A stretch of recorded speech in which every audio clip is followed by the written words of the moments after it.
Hello again, it's me, SparkleDart. You know, I was going on about the movie that I watched recently called We Need to Talk About Kevin. It was a good movie. I should talk about that one a little bit because it really has a lot of important points, a lot of valid points that still apply even today, even though that movie came out in 2011. It was only 4 years ago. The strong social narrative in this world has not changed since then, and because of that, the movie still applies relevantly to kids these days, kids these days, kids these days. You know what I'm saying? If you ever, so a long time ago, you might remember that there was a situation in the year 1999 wherein there was a couple of children named,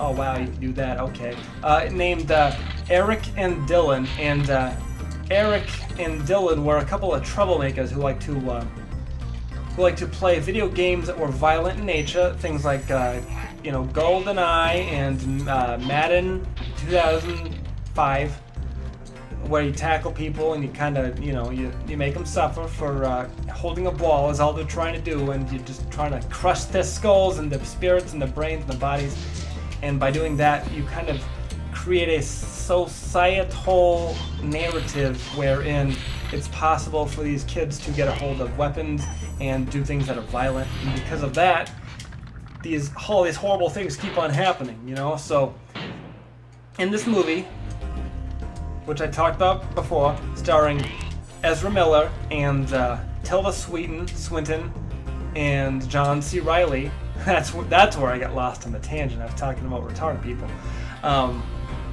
Not to say that John C. Reilly's retarded, I'm just saying he was in a movie starring retarded boy Leo DiCaprio. I got lost again, I'm sorry. I apologize so much for this. We need to talk about Kevin. Ezra Miller is a school shooter, but he's a non-conventional school shooter. He actually, instead of having like a gun or like an AK-47 or some sort of Luger or some sort of Russian machine gun, I guess you could say, a fully automatic Russian machine gun, maybe he had like an Uzi or something, or you know, whatever the Klob from GoldenEye 64 is based off of, that kind of weapon. He didn't have one of those. He had like a bow and arrow, top of the line, that he got from a sporting goods store, like maybe Walmart or the Bass Pro Shop or something so similar to that one. It really, you know, I apologize again.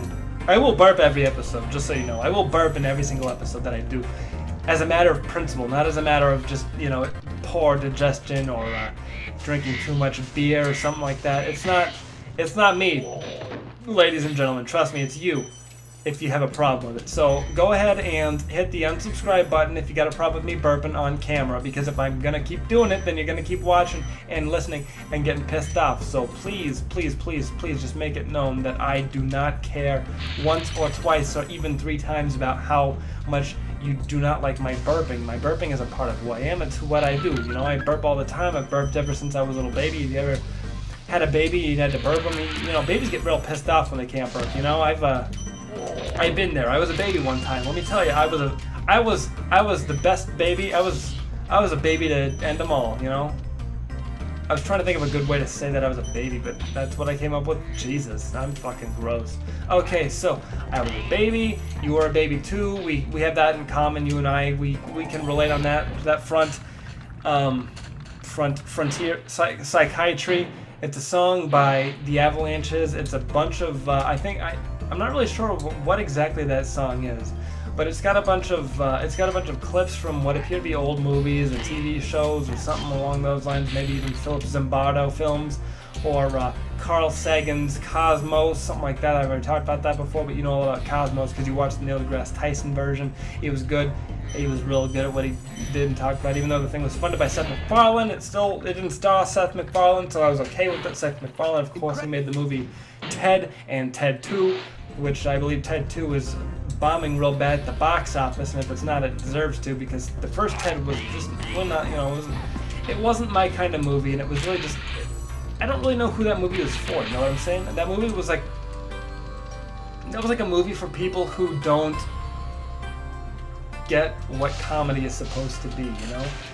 There was a phase in the 80s where all of the comedy actors who did their movies were from things like Saturday Night Live and whatever else, like Rick Moranis and Spaceballs and Honey, I Shrunk the Kids or whatever else he was a part of. I don't remember exactly because it was such a long time ago that it really...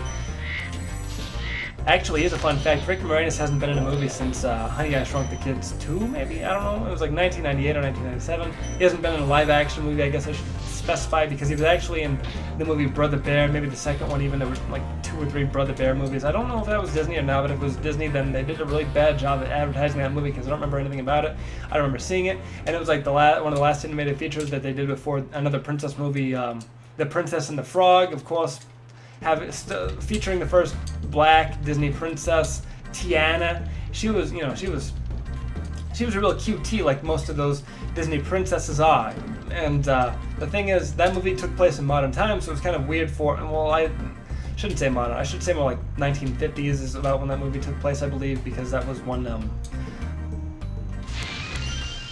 that's good. That was one of that kind of thing was going around, it was okay for the blacks to open up their own restaurants and stuff, not be a health code violation, which it shouldn't have been, but it probably was back in the day, like when they would drink out of drinking fountains and stuff like that. I can't believe that drinking fountains produce water. That's all they produce, and there's nothing that a black person could do to a drinking fountain that would dilute the quality of the water that's inside of it. You know what I'm saying? All I'm saying is that it's not okay to discriminate against people if there's no reason to. If you got a good reason to discriminate, I'd love to hear it, and I will evaluate your case on a case-by-case basis. But if you have a good reason to discriminate, if you have a legitimately good reason to discriminate, then I will not call attention to your facade, whatever. If that's what you want to do, that's who you want to be, go ahead and do it. I do not care. It's not part of who I am, so it doesn't really affect me in the same way that it would affect other people who are not the races that I am that you're discriminating against. I'm a white person, white being relative. I'm, of course, an olive-skinned Italian man. But most people would say that I'm white. I got dark, slick black hair and kind of greasy-looking skin, and I've got hair all over my arms and my chest. And I'm Italian, that's what I said, that's who I am.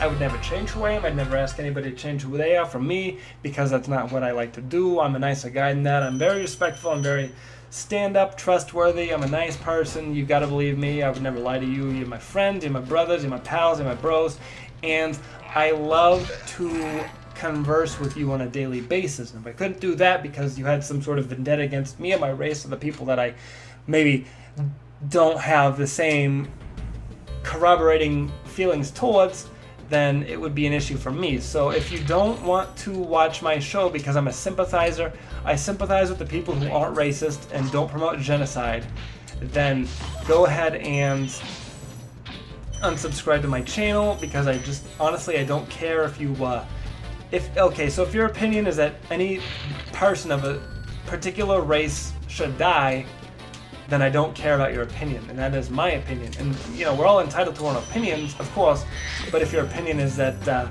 hatred is okay, not the game Hatred that was recently released on Steam Greenlight, but the action of hating a human based off of his color, or religion, or creed, or sexual orientation, then I'm not okay with that. You can only hate a man. So here's my thing. You can only hate a man if he's personally wronged you. And you know what? I have been personally wronged by some black people and some Hispanic people and even a Chinese or two in my day. Never a Japanese or a Muslim, to be quite frank. I've never been personally wronged by a Muslim person. So I don't hate Muslim people, and I don't hate blacks or Mexicans or Chinese. I don't hate anybody, but I do hate individuals of those races. So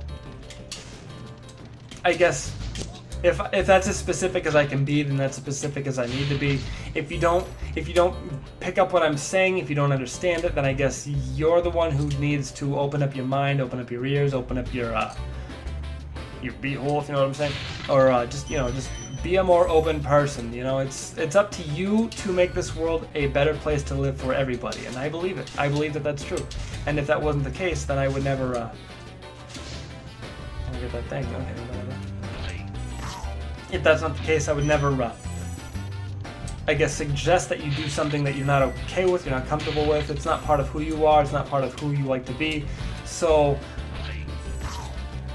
So I apologize for forcing my ideals on you. I've got a lot of strong, opinionated ideals, and I would never expect you to subscribe to them if you didn't. I apologize again for that. I would never expect you to apologize for something so trivial if you didn't understand what I was talking about, if it didn't make sense to you on a personal level. Then you can just take your views somewhere else. I don't need them. I don't want them, frankly. So let's just, let's be peaceful. Let's have fun. Let's be normal, thoughtful human beings. Have a proper discussion about what it means to be a human, of course, because that's what we like to do. We're very intellectual. We're very intellectual people. And if you don't think I'm intellectual, then you're probably close to being correct, because I'm not that smart. I have common sense, and having common sense is really all you can ask for these days. Having common sense is something that not a lot of people have, and I believe that too, because I go to the grocery store a lot, and if you've ever been to the grocery store, like Walmart or something, you see people walking around that are really fucking stupid. You know exactly what I'm talking about. I don't even need to go into detail on that one. If you've ever had like a part-time retail job, you know exactly what I'm going at, because I used to work as a cashier, or I used to put boxes of groceries on shelves when they'd come in at night, and I do that all the time at my job. And because of that, I know exactly how people can be. They can be selfish and rude and mean and nasty, and just generally unpleasant people to be around. So if you will indulge me later on, I guess you can come back and watch SparkleDart again if you want to. If this was just enough for you to watch, then go ahead and leave. I don't care. I honestly just go ahead and take a leave. It's fine with me. I've got better things to do than hope that you stick around. You know what I'm saying? So this has been SparkleDart. Kind of being negative this episode. I didn't mean to. I'll be more positive in the next episode. I just got on the subject of school shooters, and that really gets me steamed. So thank you for watching. SparkleDart, leaving. Goodbye. Mwah.